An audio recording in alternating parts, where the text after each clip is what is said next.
young and pretty, lost and nowhere to be found. Lee Porter, a 19-year-old Colorado waif of a woman who simply vanished in June of 2014. She was small, but she was feisty. Police launch a massive search in the Denver suburbs. They're still looking for Lee Porter. Friends and family are desperately searching for Lee Porter. And now, more than 2 years later, Lee still not found. Her mother, Renee Jackson, follows her own leads, tramping through the winding, dusty trails of central Colorado with search dogs, ignoring warnings, keep out, private road, it may be your last earthly move. Okay, go find. Good boy. Why come now? Obviously the police aren't searching for her. Because my mama heart I can't accept the fact that I don't know where my daughter is. I can't live with that. Renee, Wendy Kessinger of Canine Forensics, and her dogs are searching here on Deer Mountain. It looks almost a little needle in a haystack. In Cotopaxi, Colorado, population 47. It's claim to fame whitewater rafting through one of Colorado's deepest canyons, Royal Gorge. Cotopaxi's really in the middle of nowhere. It's 3 hours from Denver. It's a mountain town. People live far away from each other. There's barely a stoplight, and the main hangout is a general store, which is also a gas station, and it's also the only restaurant in town. It's also where the vivacious teenager grew up, a future as bright as her personality. She was an amazing young woman, kind of a joker. She loved her brother like crazy. She was very social. She had lots of friends. Among those friends, high school BF Mallory Nixon. She was very outgoing, very bubbly. You know, she could have met someone 5 seconds ago and she'd already feel like their best friend. At Cotopaxi High, Lee is an average student, more interested in the social scene than academics, hanging with the art crowd, deep into electronic music and concerts in faraway Denver. A small-town girl anxious to record her every move on her camera phone. She was kind of a selfie hound, which I used to make fun of her. Like, get that phone out of your face. But I'm glad she took as many as she did, for sure. Because now, it's all Mom has, memories. And as Lee moved away from the slow pace of Cotopaxi, the memories began to turn dark. A good girl, alone, now a 2-hour drive from family, quickly slipping into a world full of temptation and danger. Secretly dropping out of class here at Trinidad State College, and then moving in with an older man. I don't understand it. I don't understand what made her go to this person who was much older and, you know, was kind of bad news, so.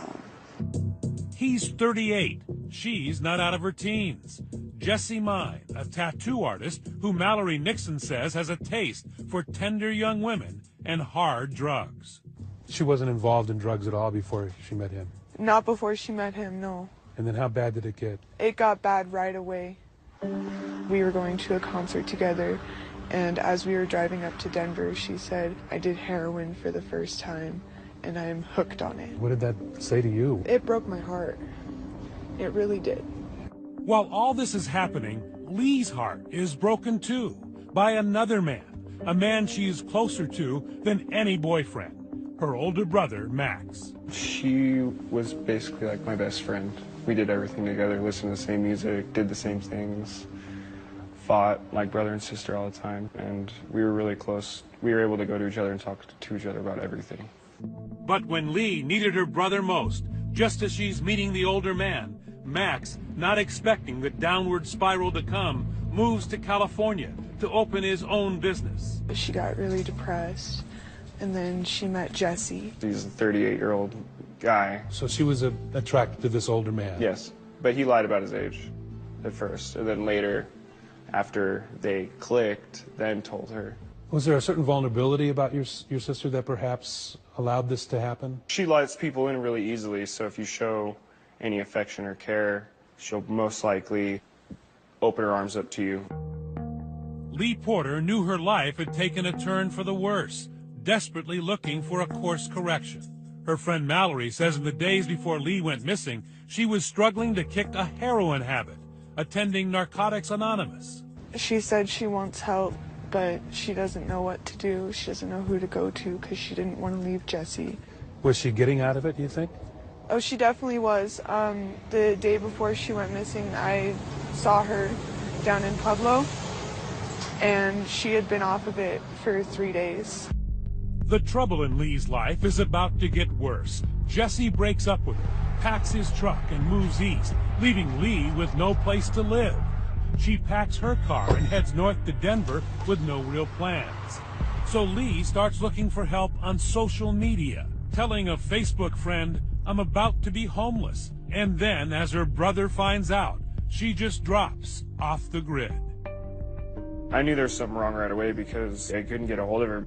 It was just days of calling back and calling my mom, told her there's something wrong. The family goes to police, who immediately turned to boyfriend Jesse. His trip to the East Coast cut short by a summons to the interrogation room. Can you tell me what your relationship is with Leah? For 90 minutes, police hammer Jesse, and he admits to some rough times. It's like the biggest fight we ever had. When you guys arguing, or you guys Scream, no, not hitting each other, just screaming at each other. We would fight about cheating on each other. The matching piercings, body art, and heroin, not enough to keep teenager Lee Porter's passionate 6-month relationship with Jessie Mai, nearly twice her age, alive. And I fell in love with her, man. Fell for her hard. Police have some tough questions for Jesse, who tells them in the interrogation room that despite the breakup, he still had plans to marry Lee in the future. I told her when I left that if she got help, if she got clean, then I would love to come back and marry her. Jesse tells the cops he last saw Lee when they parted ways at this motel parking lot, just outside Denver. He describes a dark scene, saying Lee was distraught and maybe thinking of taking her own life. She begged me not to leave. She talked about killing herself. She didn't have anything left to live for. He says he was heading to his parents in Maryland to get off drugs. She was off to Denver to crash at a friend's house. But right after they separate, Jesse says something weird and completely out of character happens. Lee, the girl who is always on her phone, suddenly stops texting him. So, that first night, I was worried, but not too super worried, thinking maybe she's just mad at me. And then the following day, when Max called me and said, "Yo, dude, where's my sister?" That's when I was like, something bad has happened. Bad because Jesse says Lee always takes Max's calls, no matter what. She would stop during sex to answer a phone call from her brother. Is that right? It was like that. It caused fights a few times. So they would communicate how often? Every day. Jesse appears cooperative in the interrogation, but admits Lee's family has their doubts about it. Max had convinced them all that I was not to be trusted. I was the devil. Back home in Cotopaxi, her mother Renee is running down another lead. It's a mom on a mission. Since Renee pays Lee's phone bill, she examines her daughter's call log and begins phoning every number on the list. This one number kept popping up over and over, and it was Christopher Wade, and I had never heard that name before. Christopher Wade, a tall and slender 23-year-old. He too was from Cotopaxi and went to high school with Lee, where he was a top student, but was often bullied and teased. He joined the military in an effort to toughen up. Now Wade is taking jiu-jitsu for self-defense. But talking to Christopher Wade only brings heartbreak for Renee when she learns he's been Lee's self-appointed accountability partner, a kind of sponsor to help her stay off drugs. That was the first time I heard that she had been on the drugs. It was from Christopher. It seems Lee might finally have found a safe place. Christopher tells Renee Lee was with him at his apartment the night she disappeared, but that she left abruptly without explanation. He told me that she had gotten a notification on her phone late that night and left. Christopher Wade says he hasn't seen her since, but this is another man the cops need to talk to, paying him an immediate visit. Westminster Police Detective Matt Calhoun is in charge of the case. What does he tell you? They had been conversing back and forth, and he had offered to let her stay at his apartment for a couple of days to try and get her feet under her. Just concerned that Lee was suicidal. Did he seem like he was anxious to help, or? Yeah, he really was. He really wanted to help find Lee, and he's really concerned about her, and he wanted to do anything he can to help us. Just like Lee's boyfriend, Jesse, Chris Wade is extremely helpful, full of detail and concern. After interviewing these guys, police aren't yet convinced Lee is a victim. It's possible she's just a runaway. We don't know what happened up to this point, and we can't prove that even a crime happened at that point. Wade even joins the search, pleading for her safe return online and on the local news. Tried texting her, tried calling her, left her some messages on Facebook, and haven't heard anything back from her. Lee's family is busy too, plastering missing posters all over the Centennial State. Now desperate, they turn to the public to plead for Lee's return. I don't want anybody to hurt her. I just want her to home safe. She's just a little tiny little thing. If she's out there somewhere, to please come home to us. We need her. Everybody needs her. Lee's brother Max is back from California and starting to stew, feeling like the authorities aren't keeping him in the loop. They wouldn't tell us anything throughout this whole thing. They were really vague. No sign of Lee and no leads, until lo and behold, Lee is spotted at a Boston market in line for some chicken. She's in shorts and flip-flops, seemingly unharmed or distressed, but with a mystery man buying her life. Right now, Westminster police hoping you can help find this missing 19-year-old. Missing nearly a week. She hasn't been seen for her family hasn't heard from Lee Porter since Thursday. 7 long days since anyone has heard from Lee Porter. Last known whereabouts, this apartment complex, rented by an old high school classmate and Facebook friend, former military helicopter mechanic, 23-year-old Christopher Wade. Porter and Wade went to the same high school. Porter went to visit Wade at his Westminster apartment and then was never seen again. He seems touched about her disappearance on TV. I don't really have very many friends. Friends I do have, I'm very loyal to. So even losing one is a heavy blow for me. With Christopher's permission, police search his tiny 2-bedroom apartment where he lives with another Army vet. But it's less bachelor pad and more like female repellent. In the living room, video games and soda bottles scattered across the carpet. It's just filthy. There's 2-liter jugs of chew spit, clothes all over the floor, and dishes all over the floor. The kitchen, dried up food, half-eaten takeout, and not a sponge or soap in sight. It was hard to be in that apartment. It smelled pretty bad. But worst of all, Christopher's bedroom, a chaos of clutter. Clothes, coupons, computers, and camouflage cover the floor. It was just in disarray. Twin mattress on the floor with no sheets and then no pillowcase. But amid all the disorder, a key discovery. Glistening through the messy melange, a blade. Now the cops are more than curious, and Christopher has some explaining to do. You can see the little bleach spots on it. It was alongside his bed. He claimed that he cut his hand about a week and a half earlier, and he explained that's why he bleached his knife. So that's when we actually asked him to come in for a formal interview at the police department. Here at headquarters, Detective Calhoun calls for backup, bringing in the grizzled veteran homicide investigator Mike Lynch to get first cracks at the would-be cop with a stinky apartment and a story that's beginning to smell just as bad. We move to interrogation room number 2. This is the interrogation room where you got to speak to Christopher Wade. We always put the subject that we're talking to on this side of the table, and then there's 2 cameras, one there and one there. We're forcing you to talk to us. You are going to be free to leave when we're done here. All right. He was a person of interest and possibly being considered only because he was the last person that had been with her. Christopher describes his background in detail. He was raised in a deeply religious household, but he has a pagan obsession, proudly showing police the tarot cards he carries around, even bragging that he did a very revealing reading for Lee. The first thing that popped out to me was the combination of the High Priestess and the Ace of Wands. Usually the 2 of those together will indicate either pregnancy. So you actually asked her about being pregnant? She told me that she had missed her period. The conversation then turns to what exactly was the relationship between the 2 of them. Christopher insists it was totally platonic. He was her sponsor, he says, nothing more. I liked her, and Don't get me wrong, she is a beautiful young woman, but in no way did I make any advances on her whatsoever. Even in the interrogation room, Wade is still helpful. He volunteers information, even points to this Facebook message she sent him. She had just gotten out of a bad relationship, and she wasn't looking for a relationship or anything like that. And I told her straight up, that's fine by me. You'll be the one making the advances, not me.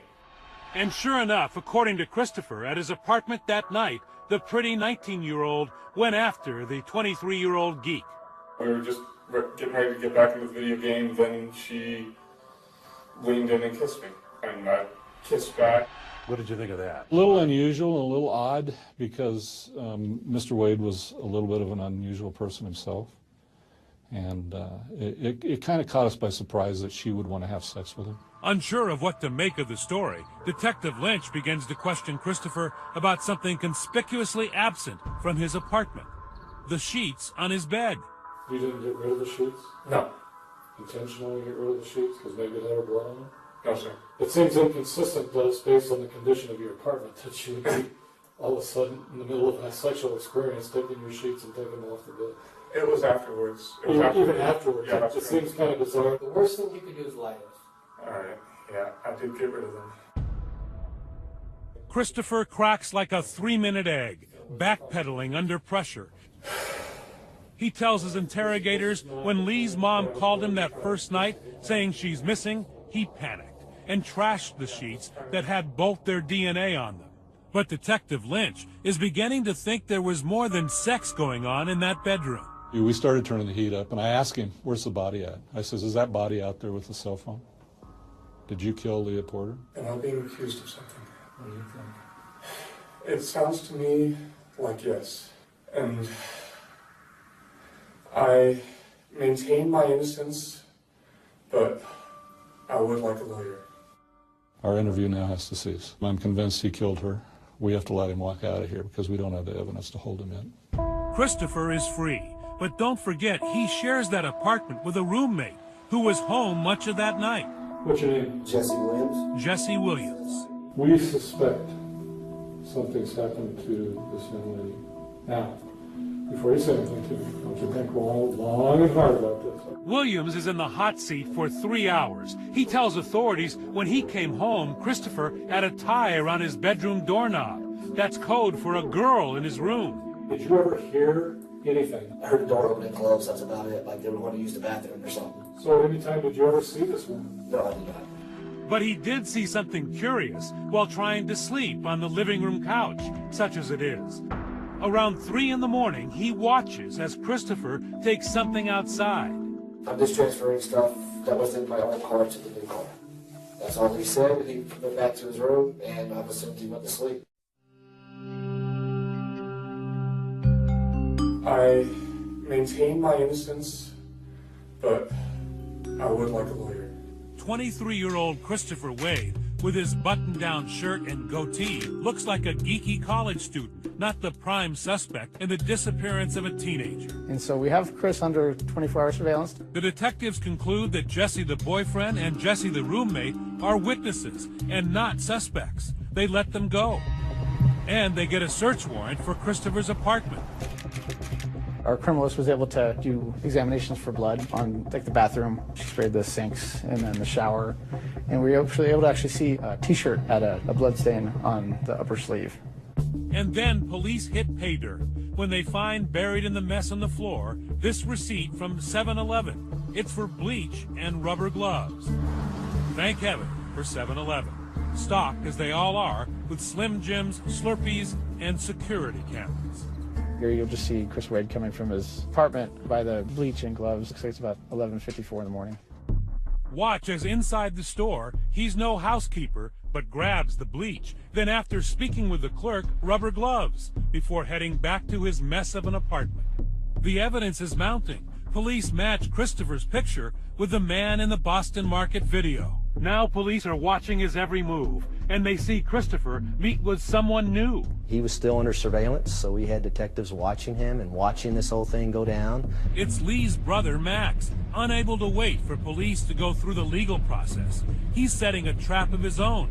luring Christopher to this idyllic setting under a gazebo of all things, with friendly text messages like these. I don't think you did anything, but other people do. Hope you're holding up with work and all, friend. I'll let people know to stop harassing you. And were you acting sympathetic at that point? Yeah, totally. Like, I totally just told him what he wanted to hear. But it's all a ruse to bait Christopher into talking. Max brings along a friend, and Christopher brings his obsession, those tarot cards. He says he wants to do a reading to help find Lee. Max and his buddy Eric Fay show me the gazebo where they all sat and talked. Where is he sitting, and where are you guys sitting? Yeah, Chris was sitting about right here, and we were all sitting on this side. Max is getting impatient while Chris rambles on about those cards. Again, I'm seeing no intention of physical harm towards Lee in this. And then, in a genius move, Max secretly records the conversation on his phone. 2020 has obtained the actual audio. Chris, look at me right in my eyes. Dude, where is she? I do not know. And then it went back and forth like 10, 20 times. I know, no, no, I don't. You know, no, I don't. Where is she now? I do not know. You know what happened. Look, okay. You need to tell us right now, dude. I need my sister back, dude. I'm gonna kill myself without my sister. Chris. Yeah, I know. Where is she? And eventually he cracked. Look, you have every right to be angry with me. You know if she's alive or if she's dead. You know. I do. Christopher, for the first time, admits right here, far from the windowless interrogation room, under the lattice of a gazebo in front of Lee's brother, that he killed the teenager in trouble, claiming he did it in defense, self-defense. They went out to eat, she came back, they had sex, then she wanted drugs, so she took his knife and tried to stab him for drug money. Here are Christopher's own words. I turned, grabbed her, then stepped forward and twisted her around so that her body was in between me and the knife. Then I placed my hand at her throat.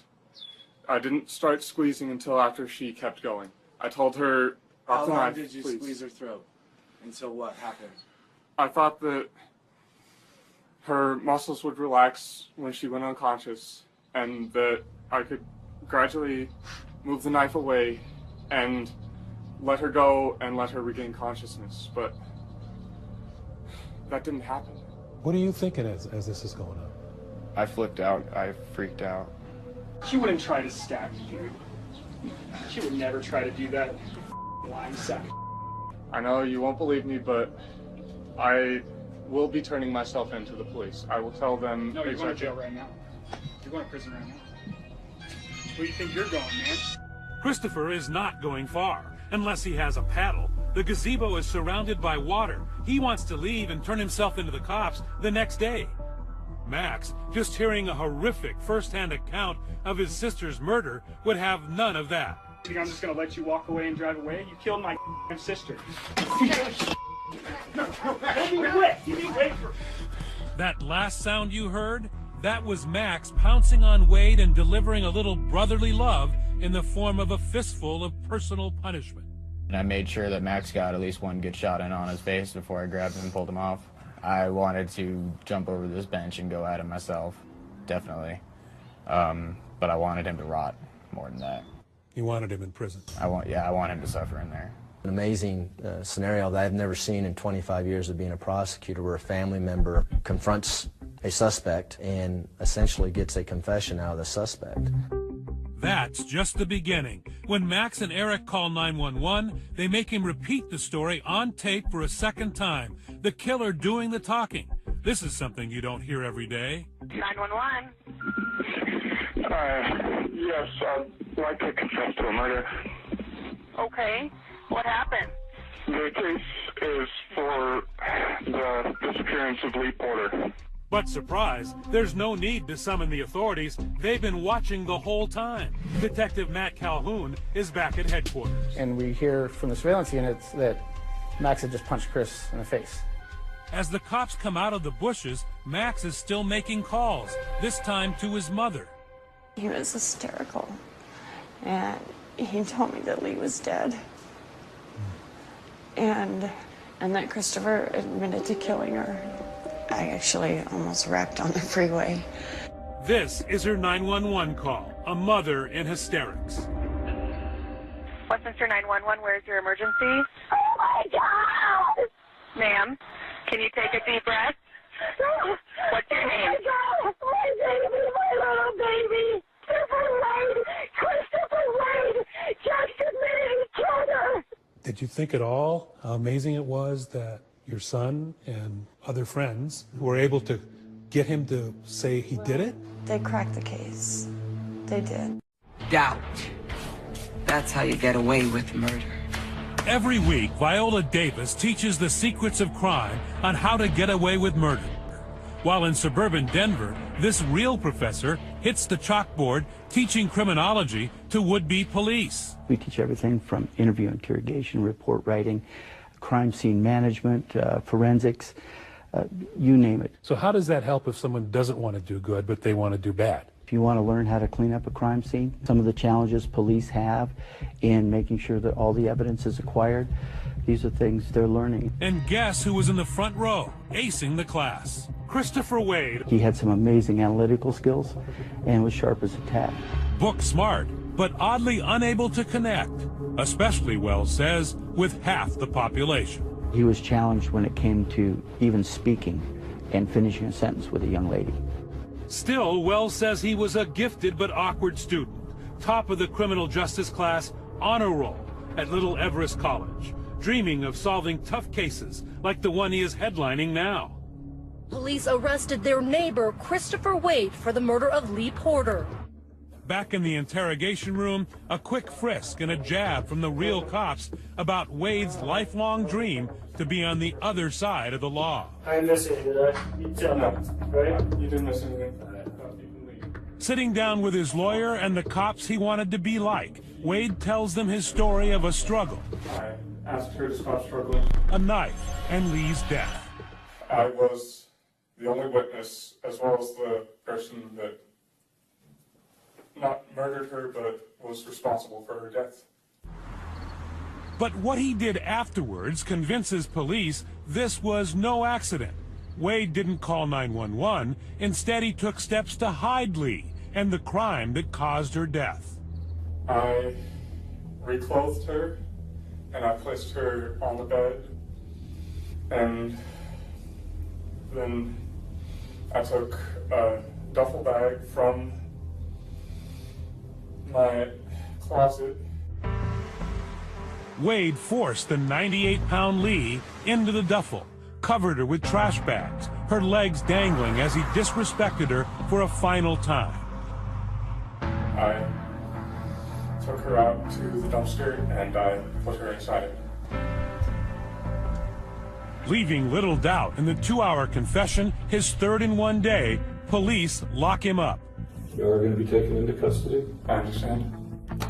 And then they move to the search for Lee's body, critical under Colorado law for a first-degree murder charge. District Attorney Dave Young. Without the body, we can't put together what happened in that apartment. Police are sent out to track the only clue they have. Wade says he put her in a dumpster next to his apartment. Lee's mother took us to it. He says he put her body in this dumpster right here. This awful blue dumpster has become the emotional center of the case for Mother Renee. I do have a pull to this place whenever we've conducted searches in this area. I have to come here first because this was the last place my daughter was. Detectives track the trash, find the huge landfill near the Denver airport, very close to the location where Lee's phone last pinged. 40 days of searching, 40 days of hope, 40 days of going, you know, every day hoping that you're going to find a bag with a body. It's pretty depressing. We don't have the body, so maybe we missed it. You wanted the body. Absolutely. We need the body. The 40-day search was not a total bust. Evidence, strong evidence, was found 3 weeks in. Day 19 of this search was probably the most important day. One of our officers ends up finding a single purple pillowcase. Inside, Lee's cell phone, now smashed by the compactors at the dump, her wallet and ID, and the clothes she was wearing. Evidence now with Renee Jackson. She had it all dry cleaned and put in a box. This is her bag. This was actually one of the things I bought her for her last Christmas. This must be difficult. It's very difficult. It's very difficult. It's the last thing that I have of my daughter right now until I find her. Frustrated and not anxious to take the case to the jury without Lee's body, the prosecution tries a long shot, offering Wade a plea deal. Second-degree murder in return for that critical piece of information. Where is Lee's body?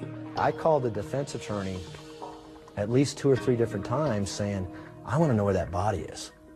If he didn't put the body in the dumpster, we need to know now. But after the paperwork is signed, Wade simply repeats what he said during interrogation, leaving tough questions for the prosecutor. Why is the deal still good? Why not throw the deal out the window and say, we didn't get the body? We could not go to a judge and say, we can prove that this man's lying to us. We want you to reject this plea bargain. There's no way we can prove that. It's a deal Renee Jackson never liked. She rejects that this could have been an accident and thinks Wade had been fantasizing about raping and killing a young woman for years. I always keep these are original charges. To me, those were still the charges. She has been discarded somewhere, and I feel that way because I know his history. A history confirmed in the police reports. Listen to what Wade's own mother told police during their investigation. She actually admits Wade told her he had planned a murder before. She said that he went out one night to some girl's trailer with the intention of kidnapping her. Wade's military records indicate it's fantasies like this that got him discharged from the Army. They thought that he was going to go cause the death of a girl. So people knew in advance and Yeah, I mean, they just dropped the ball all over the place. And then my daughter was his. Freshly barbered and shaved, prisoner number 170598, Christopher Wade, sentenced to 5 decades in state prison, release date 2062. Time served here, 11 months. He's at the Sterling Correctional Facility. It's a serious prison. It's so secure that we can't even bring our camera in. But we can bring a tape recorder, and you'll get to hear his story. We are granted 3 hours with Wade, who has grown his hair and beard while in custody. He got right to the point. It was June 2nd of 2014. Over and over, Wade stuck to his story that the 98-pound Lee attacked him with a knife he kept by the bed. You could easily either take the knife away from her, throw her to the bed and run, do anything short of killing her. And I will admit that that is what I should have done. Wade agrees his story may not make sense and admits to one glaring inconsistency. Remember the 911 call from the park where he confesses for the second time? He does not call it an accident then. 911. Yes, I'd like to confess to a murder. You knew the difference between saying I killed her and I murdered her. Yes. Your first words in 911 are, I murdered somebody. Yeah. Wade says he didn't want to inflame Lee's brother, who had just punched him, by calling her death accidental. But why did he confess at all? Wade says it was all in the tarot cards. The cards were saying to me that my guilt over that would destroy me unless I let it out. And he says those cards also told him to kill himself. He never told police this or Max, but his plan, he says, was suicide. The reason that I didn't commit suicide was that Lee's spirit came to me and told me not to. But even with all that guilt and his year in prison, he's of no help in finding Lee's body. I told the police what I did with her body, which was to throw it in the dumpster. She doesn't deserve to be just tossed away like a piece of trash. Like she doesn't. Wade denies studying criminology to commit the perfect murder, but says it did help him a bit in the interrogation room. I kind of knew what to expect in their line of questioning. His favorite professor at the storefront college, Robert Wells, isn't buying it. His efforts to clean and purge the crime scene, those are things he could have learned right there in my class. This hits you hard that he may have learned something in your class. How could it not? For 2 years, Renee Jackson has not given up the search. She's still out there with little help, looking for her lost Lee. Just 98 pounds in life, but now a heavy weight on her heart and soul. I look forward to the day that I get to meet my daughter. But in the meantime, I'm going to try and find her. That mother still grieving, still searching, and our question for you at home tonight, could you have done what that heroic brother did, playing it so low-key while trying to get the killer's confession on a cell phone recording? Let us know on Facebook or Twitter. Use the hashtag ABC2020. Thank you so much for watching tonight. I'm Elizabeth Vargas. And I'm David Muir. From all of us here at 2020 and ABC News, thanks for watching tonight. Have a great weekend.